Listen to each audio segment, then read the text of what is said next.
Eu já enterrei mais gente do que consigo lembrar. Desde os meus 18 anos, vivo entre cruzes e covas. A maioria vai quieta, com choro de família e um padre cansado. Outras, a gente nunca esquece. E essa que vou contar não foi das mais barulhentas, mas foi com certeza a mais errada. Isso aconteceu faz uns bons anos. Ainda trabalhava no turno da tarde no cemitério da Soledade, aqui em Belém. Era novembro, calor pegando para valer e o céu andava estranho, nublado de um jeito que parecia que chovia por dentro da gente. Era para ser um dia tranquilo, nenhum enterro marcado, nenhum parente aflito procurando lápide. O tipo de dia em que a gente varre folhas, dá manutenção nas trilhas de areia e espera o relógio correr. Mas ali, pelas 4 da tarde, vi uma caminhonete encostar perto do portão lateral. Dava para perceber que era velha, mas o motor, pelo barulho, estava limpo demais para o resto do carro. A lona preta cobrindo a carroceria parecia recém-comprada, sem poeira. Estranho. Desceu um sujeito que nunca vi por aqui. Alto, moreno claro, vestindo camisa social de manga comprida e nem uma gota de suor no rosto. Em Belém, isso já é sinal de coisa errada. Sem se apresentar, ele só veio direto até mim e disse: "O enterro precisa ser hoje, antes do pôr do sol." A voz dele era seca, como se tivesse ensaiado aquilo. Respondi que não havia agendamento, nem papelada, nem registro no livro. Ele não piscou. Só me entregou um envelope pardo, dobrado no meio, sem nome, sem carimbo. Dentro, uma folha datilografada com poucas palavras. Sepultar ao pôr do sol. Setor 9, quadra C. Fiquei segurando aquilo sem saber se era uma piada ou algum tipo de teste. Mas tinha algo no olhar do homem. Um vazio que eu não via desde o enterro do menino da Vila São João, anos atrás. Aquilo me gelou por dentro. Sem dizer mais nada, ele voltou para a caminhonete. Levantou a lona e me mostrou o caixão. Preto fosco, sem identificação. Pesado pelo formato. Lacrado com pregos escuros e grossos, parecendo selado por raiva, não por respeito. Antes que eu dissesse qualquer coisa, ele já tinha dado partida no carro e ido embora. Como se não fosse da conta dele o que vinha a seguir. Fiquei ali parado, com um caixão sem nome aos meus pés e o sol começando a descer atrás dos túmulos, e uma voz lá no fundo da minha cabeça dizendo: "Não mexe com isso, Antônio. Tem morto que não quer descanso, quer passagem." Depois que a caminhonete foi embora e o barulho do motor sumiu no fundo da rua, fiquei alguns segundos encarando aquele caixão.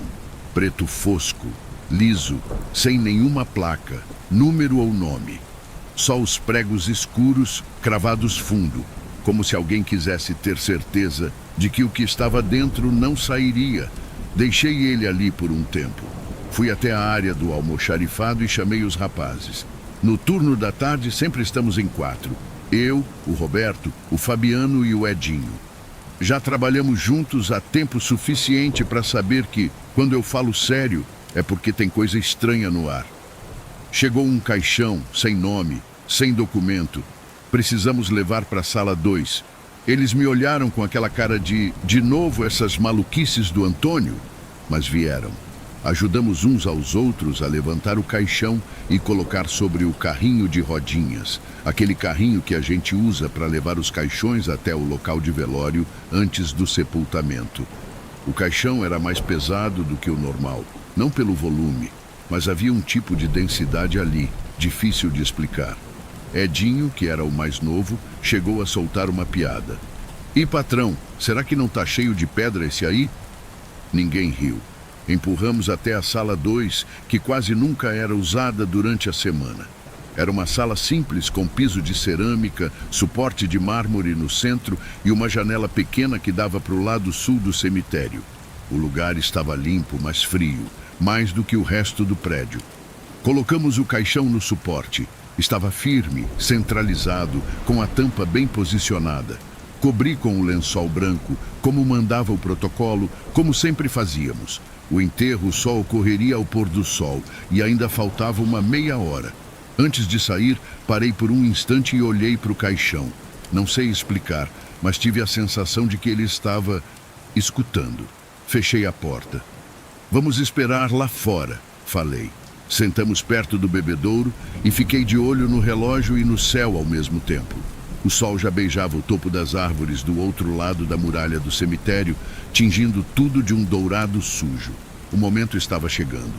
Roberto comentou que aquilo tudo estava com cara de despacho grande, ou algo que o pessoal do terreiro largou por medo. Fabiano só disse que tinha sentido um arrepio na nuca desde que encostou no caixão. Edinho, sempre debochado, soltou mais uma. Acho que estão pagando promessa de coisa errada. Ninguém respondeu, porque no fundo todos nós sabíamos, aquela caixa estava errada e a noite ainda nem tinha começado. O sol já estava no fim quando voltamos para a sala 2. A chave tremia um pouco na minha mão e não era só por causa da idade. A verdade é que depois de tanto tempo nesse serviço, a gente aprende a respeitar os sinais e aquele caixão era um deles. Roberto, Fabiano e Edinho vieram comigo. Empurramos o carrinho em silêncio até o setor 9, quadra C, como indicava o papel. Era uma parte mais antiga do cemitério, onde os túmulos já estavam manchados pelo tempo, os nomes meio apagados. Ali o silêncio era diferente. Não era só ausência de som, era a presença de outra coisa. Quando chegamos, a cova já estava aberta desde alguns dias atrás. Estava pronta, funda e seca, mais seca do que devia até. A terra ali sempre foi mais úmida, mas agora parecia dura, como se não quisesse abrir caminho para mais nada. Posicionamos o carrinho ao lado da cova e começamos a levantar o caixão. Na hora que Edinho segurou uma das alças, deixou escapar um gemido e soltou. Puta merda, isso tá quente. Como assim quente? Perguntei. A alça tá quente, como se tivesse sol direto nela. Mas o caixão estava dentro da sala há quase uma hora. Sem janela grande, sem luz direta. Fabiano encostou e confirmou. A madeira estava morna, quase febril. Ninguém mais falou nada. Com esforço, baixamos o caixão até o fundo da cova usando as cordas. Ele desceu pesado, com um baque seco. As cordas vibraram como se estivessem segurando algo mais vivo do que morto. Eu olhei para o céu. O sol estava na metade do horizonte, espalhando aquela luz laranja que faz sombra longa nas cruzes. Respirei fundo, peguei a pá. Foi quando escutei o primeiro som, toque. Parei. Achei que fosse a madeira cedendo com o peso. Continuei. Toque, toque. Dessa vez todo mundo escutou. Edinho largou a pá no chão. Antônio, isso foi lá de dentro. Olhei para eles. Ninguém se mexia. O som veio de novo. 3 batidas secas, como se alguém ou alguma coisa estivesse querendo sair. Me aproximei da beirada da cova. Olhei para baixo. O caixão estava parado. Nenhuma rachadura, nenhum movimento visível. Mas o silêncio agora pesava mais que a terra que eu ainda ia jogar. Ninguém abre nada, falei baixo. A gente termina o serviço, agora. E comecei a jogar a terra, mesmo ouvindo a cada pá. Um som abafado que não devia estar lá, como se alguém batesse do outro lado e dissesse, ainda não. Terminamos de jogar a terra antes que o sol sumisse por completo. A última pá caiu quando a sombra das árvores já cobria metade do setor 9. Eu limpei a testa com o braço, respirei fundo e tentei fazer o que sempre faço, virar as costas e seguir para a próxima. Mas aquela cova...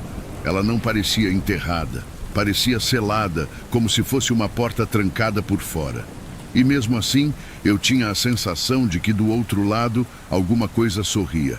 Os meninos estavam estranhos. Edinho, que era o mais falador, não abriu a boca desde que escutamos as batidas. Fabiano olhava fixo para o chão, como se visse alguma coisa saindo dali. E Roberto tremia a perna sem parar, coisa que nunca fazia. Voltamos para o prédio administrativo em silêncio. Lá, cada um pegou seu rumo. A noite caiu pesada, abafada, e o cemitério ficou mais escuro do que o normal, mesmo com os refletores ligados. Fiquei para fechar o expediente. Estava sozinho, preenchendo o livro de ocorrências. Mesmo que aquele enterro não tivesse registro oficial, ainda assim escrevi. Um hábito meu, como se deixar aquilo anotado fosse alguma forma de defesa.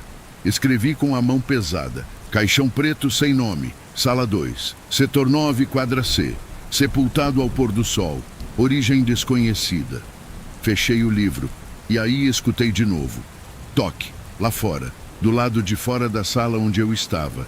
Fiquei paralisado. Toque, toque. Dessa vez as batidas não vinham debaixo da terra, vinham da parede.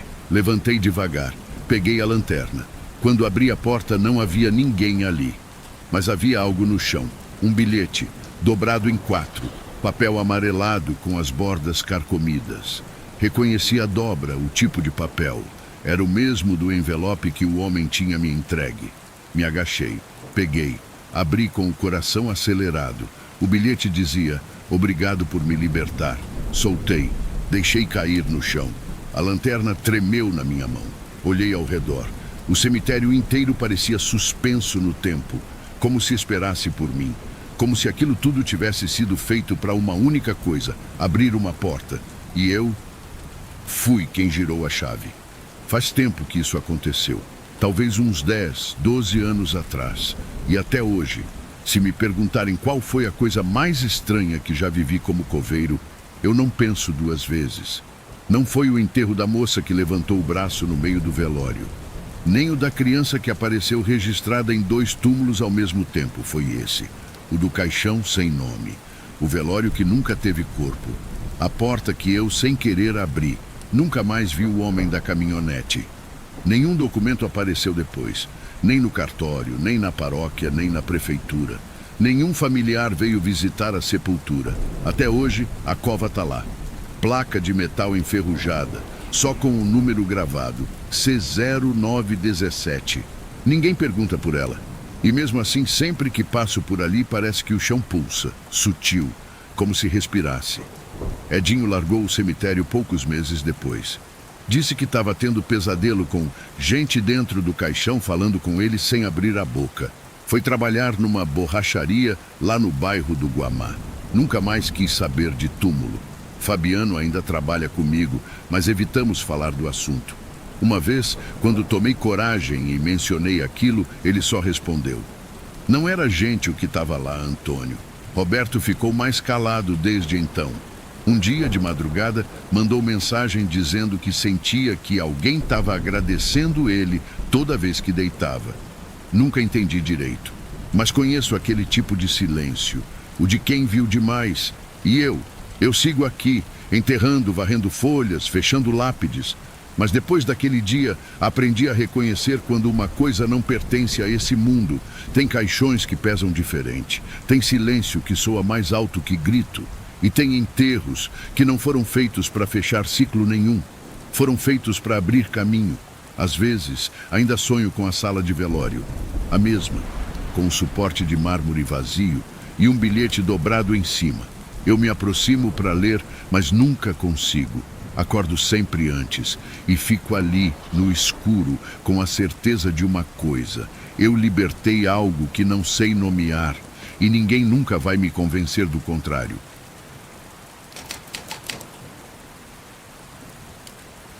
Trabalhar com morto não é tão ruim quanto pensam. Eles não reclamam, não falam alto, não atrasam o horário. São os vivos que dão trabalho. Me chamo Ademir Coelho. Tenho 24 anos de profissão, todos no cemitério municipal de Rochedo, cidadezinha no coração do Mato Grosso do Sul. Aqui a terra é vermelha, grossa, cheia de raízes que brigam com a pá. Mas eu já conheço cada canto desse chão, cada curva, cada buraco, cada túmulo, menos um. A cova 12B fica no fundo do cemitério, perto do muro de pedra antiga que já devia ter sido derrubado. Ali, o sol bate torto, o mato cresce mais rápido e o vento sopra de um jeito estranho, como se estivesse puxando em vez de empurrar. Nunca gostei muito daquele pedaço, mas cemitério não é lugar de escolha, é onde tem espaço. E em 2011, o espaço livre era ali. O corpo era do senhor Walter Lopes, 60 e poucos anos, morreu dormindo. Infarto, segundo o médico. A filha veio chorando, simples, gente de bom coração. O caixão era básico, desses de madeira crua. E o velório durou só até o meio da tarde. Na hora do enterro, eu mesmo cavei. 7 palmos. A pá entrava com dificuldade. A terra dali é compacta, parece ter memória, sabe? Mas terminei o serviço. Colocamos o caixão, ajeitamos a alça, cobri com terra. Fiz o sinal da cruz e me afastei. Dei o dia por encerrado e fui para casa. Naquela noite dormi pesado. Mas tive um sonho esquisito, daqueles que a gente esquece ao acordar. Mas deixa a sensação ruim grudada na pele. Mas isso eu conto depois. Porque foi naquele dia que comecei a entender. Nem toda a terra aceita o que a gente tenta esconder nela. Cheguei no cemitério pouco antes das 6 da manhã, como de costume. O céu ainda era um cinza aguado, com os galos cantando longe e o cheiro da terra úmida no ar. Só que naquele dia, o vigia já estava na porta, me esperando com o olhar esquisito. A cara era de quem tinha visto coisa errada, mas não sabia explicar. Coelho, tu vai querer ver isso com teus próprios olhos. Ele me levou até o fundo do terreno, direto para o setor 1, a cova 12B. Eu conheço aquele chão, sei quando está mexido. E estava. A terra que eu tinha batido com a pá no dia anterior estava toda remexida, como se tivesse sido cavada de dentro para fora. Um morro de terra se espalhava pelos lados e as cordas de descida estavam jogadas ali por perto, como se alguém tivesse tentado tirar o caixão às pressas. Pensei logo em vandalismo. Infelizmente não é raro. Gente que entra à noite para mexer onde não devia. Já vi de tudo. Vela preta acesa, galinha morta em cima de túmulo, até boneco de pano enterrado com alfinete. O que me gelou o sangue foi o que vi a seguir. O caixão do Sr. Walter estava fora da cova, inteiro, sem marcas de arrombamento, sem tampas soltas, nada. Estava repousando ao lado do buraco, alinhado, como se alguém tivesse retirado com todo cuidado, quase cerimonial. O mais estranho, ninguém tinha visto nada. O vigia jurava que não ouviu movimento, nem som, nem luz de lanterna, nem portão mexido. O caixão estava selado ainda, mas havia uma coisa que não estava ali antes. As alças laterais estavam marcadas com uma espécie de poeira branca, como se alguém ou alguma coisa tivesse agarrado ali com força. Era fina, grudenta e tinha um cheiro doce. Doce demais, enjoativo. Eu não costumo abrir caixão depois de fechado, respeito o morto. Mas naquele dia, por algum motivo que não sei explicar, me senti obrigado. Levantei a tampa devagar. O corpo do Sr. Walter estava lá, intacto. Mas a expressão, a boca, que eu mesmo tinha visto fechada no dia anterior, agora estava aberta num grito mudo. A pele ao redor da mandíbula esticada, os lábios puxados, como se tivessem sido forçados a abrir depois da morte. Fechei de novo, rápido. E pela primeira vez em muito tempo, precisei dar 2 passos para trás antes de respirar. Alguma coisa naquela terra não queria ele ali. E talvez não fosse a única. Fechei o caixão do Sr. Walter com as mãos trêmulas. A expressão dele ainda estava na minha mente. A boca escancarada, forçada, como se a morte não tivesse sido o fim, mas o começo de alguma coisa. Não esperei. Saí direto dali e fui para a administração, que fica num prédio pequeno ao lado da entrada principal. Encontrei o Claudinei, o responsável pelo cemitério, sentado com o café da manhã, ainda pela metade. Falei direto, sem rodeios. Claudinei, preciso mudar o corpo da cova 12B agora. Ele me olhou com a sobrancelha arqueada, confuso. O quê? Perguntou ele, largando a xícara pela metade. Reforcei, tentando manter a voz firme. Preciso realocar. A cova está instável. O caixão foi empurrado para fora. Nunca vi coisa assim. Claudinei franziu o senho. Mas que tipo de instável? Infiltração? Tentei improvisar uma justificativa técnica. Talvez. Terra muito compacta. Pode ter pressão de gás. Vai saber. Ele me encarou por um tempo pensativo. Depois disse: vou falar com a família. A filha, se não me engano, deixou contato. Não sei o que ele disse ao telefone, nem como justificou. Só sei que meia hora depois voltou com a resposta. Ela autorizou. Quer que fique tudo certo com o pai. Disse que confia na gente. Respirei aliviado. Mas era um alívio vazio, porque eu sabia que não estava tudo certo. A única coisa certa era, aquele caixão precisava sair de lá. Na mesma manhã, escolhemos outro local, mais próximo da Alameda Central, cova rasa já escavada. Chamei o Edinaldo para me ajudar e fizemos a transferência com cuidado. Nada fora do normal nesse segundo enterro. Nenhuma resistência da terra, nenhuma sensação ruim. Enquanto jogava a última pá, murmurei uma prece baixa. Não era costume, mas achei prudente. Pensei que com isso tinha encerrado o problema. Mas eu estava errado. Uma semana depois recebemos o corpo de um rapaz, Jonas, vítima de acidente de moto na BR-163. Tinha só 29 anos, corpo inteiro, velório simples, só a mãe presente. Dona Nair, uma senhora magra, de rosto já cansado de sofrimento. Havia outras covas no cemitério, mas a 12B já estava pronta, escavada, medida, cercada. Conveniente, e a morte às vezes adora conveniência. Hesitei. Por dentro gritei, mas por fora obedeci. Desci o caixão, bati a terra, fiz o sinal da cruz e fui embora, até o dia seguinte, quando tudo começou de novo. Cheguei no cemitério no domingo antes do sol nascer. O céu ainda cinzento, o ar parado. A brisa da manhã não refrescava. Parecia carregar peso. O vigia já estava me esperando na entrada. Olhava para o chão, cigarro pela metade na mão. Coelho, aconteceu de novo. Eu nem perguntei, só fui direto. Sabia para onde. Caminhei com passos duros até o fundo, setor 1. E lá estava ela, a maldita 12B. A cova tinha sido aberta, ou melhor, explodida. A terra jogada para fora em arcos estranhos, como se tivesse sido empurrada com força de dentro para fora. A mesma cena de antes, o mesmo silêncio pesado no ar. E o caixão lá fora, alinhado, sem danos, deitado com cuidado na beira da cova, como se mãos invisíveis tivessem feito o serviço com toda a delicadeza do mundo. Parei, respirei fundo, me ajoelhei devagar e toquei as alças, fria, mas coberta pela mesma poeira branca pegajosa que vi no caso do Sr. Walter. Edinaldo, que me acompanhava de longe, falou com voz baixa, quase pedindo desculpas por existir ali. Foi você quem enterrou esse aí, né?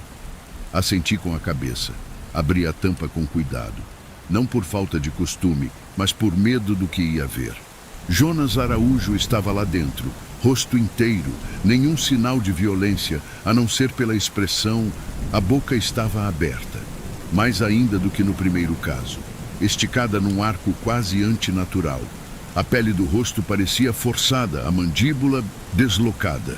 Um grito tão mudo e desesperado que eu senti meus ouvidos latejarem. Fechei a tampa imediatamente. Respirei fundo, tentando conter o enjoo. Edinaldo perguntou com hesitação. Acha que foi vandalismo? Bruxaria? Respondi em voz baixa, quase falando só para mim. Acho que foi a terra. Ele não entendeu, e eu também não soube explicar. Mas dentro de mim, alguma coisa já estava clara. Aquela cova não quer ninguém. Ela não aceita o silêncio dos mortos, talvez porque ali o silêncio nunca foi natural. Na administração, Claudinei me encarou como da primeira vez. Outra vez, Coelho? Falei com calma, mas firme. Preciso realocar o corpo. Ele só assentiu, sem questionar. Agora já entendia que certas coisas não se discute com coveiro velho. A família autorizou. Mudamos Jonas para uma cova perto do Muro Novo, no setor 3. Tudo certo, tudo calmo. Mas a 12B ficou ali, aberta, vazia, esperando. Depois do segundo caso, ninguém mais foi enterrado na 12B. Não precisei pedir, não houve discussão. A cova ficou ali, aberta por dias, depois foi preenchida com terra compactada, sem caixão, sem placa, sem nome. Apenas chão. E assim ficou. Até hoje, quase 10 anos depois, nenhum corpo voltou a descansar naquele ponto. Quando novos enterros são organizados, os funcionários, mesmo os mais jovens, mesmo os que dizem não acreditar em nada, sempre evitam aquele espaço. Um deles até brincou uma vez. Essa aqui é a cova do capeta, né? Riram, mas não usaram. Virou lenda na cidade. Alguns dizem que é maldição, outros acham que foi algum ritual feito errado, um despacho esquecido. Dizem que a cova amaldiçoa quem ousa enterrá-la. E como toda boa lenda urbana, os detalhes mudam conforme quem conta. Mas eu sei. E Edinaldo e Claudinei também, embora nunca tenha admitido em voz alta. A gente não acredita porque ouviu falar. A gente acredita porque viu. 2 vezes, 2 mortos devolvidos, gritando sem som, a boca pedindo por algo que nem a morte conseguiu dar. Até hoje, quando passo por ali, meu corpo reage antes da mente.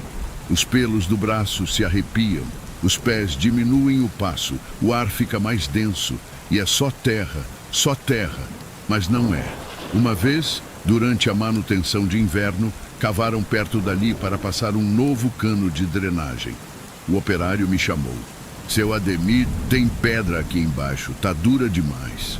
Fui ver, não era pedra, era madeira preta, enterrada muito mais fundo do que 7 palmos. Não tocamos, nunca contei para ninguém, porque às vezes a melhor maneira de respeitar o silêncio de um lugar é não escutar ele demais.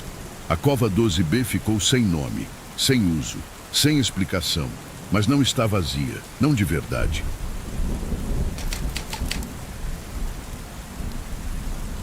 Trabalhar num cemitério grande como o Santo Amaro, aqui em Recife, é lidar com mais do que túmulo. A gente lida com dor acumulada, com tristeza empilhada como lápides e com histórias que ninguém quer lembrar. Me chamo Silvio. Já estou nesse ofício há 31 anos. Vi de tudo, desde enterro com banda até cova aberta a mando de polícia. Já enterrei gente importante, indigente e criança recém-nascida embrulhada em coberta. Mas tem uma coisa que me persegue. Não por fora, por dentro. Tem uma sepultura na ala dos não identificados. A gente chama de fileira dos NN. É onde colocam os corpos sem nome, sem parente, sem documento. Só um número pintado em branco na cruz de madeira. Nada mais. A que ficou marcada em mim foi a NN 41. O enterro rápido, sem caixão. Só o lençol dobrado sobre o pequeno corpo entregue por um funcionário do IML.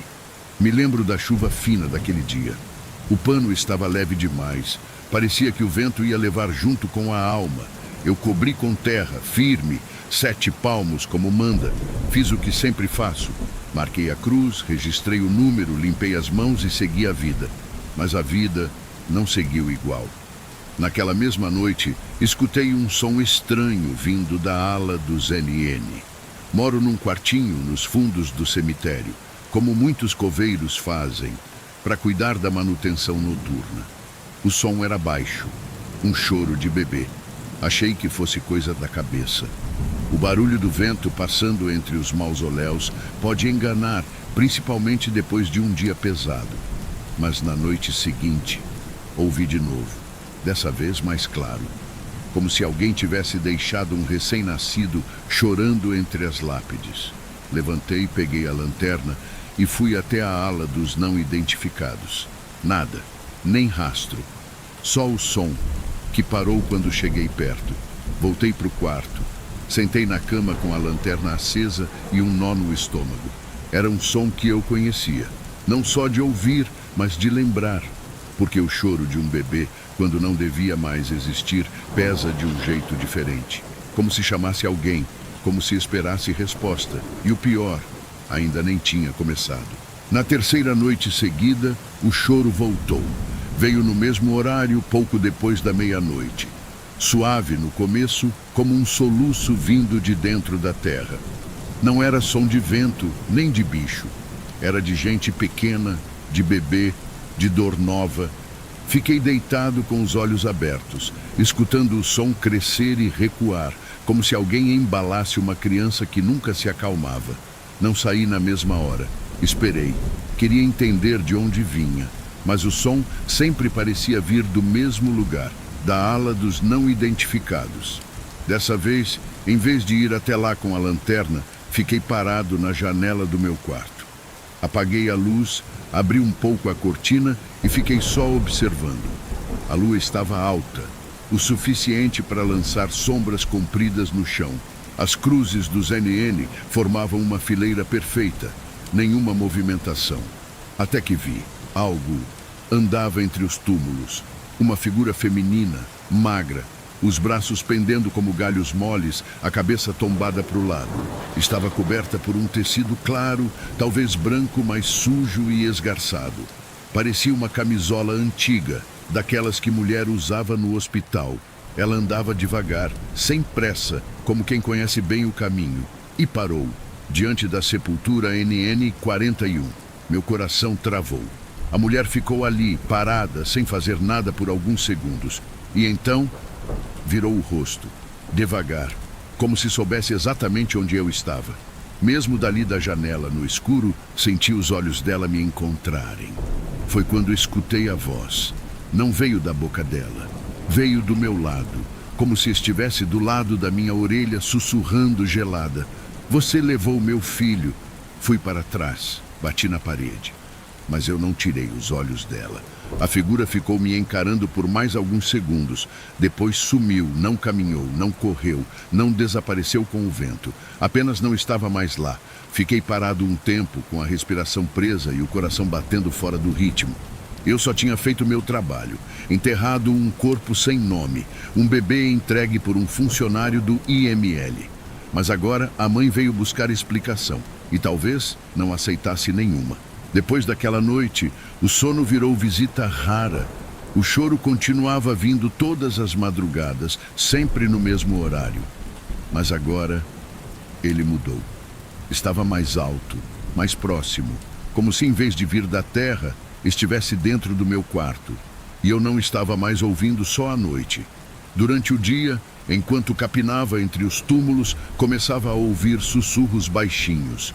Sons que pareciam palavras, mas sem força para formar frases. Voz de mulher arrastando o final das sílabas, como quem chama alguém muito de longe. Em uma das manhãs, ao passar pelo setor dos indigentes, achei que vi algo de relance. Entre duas cruzes, bem no fundo, um pano branco pendurado em um galho baixo.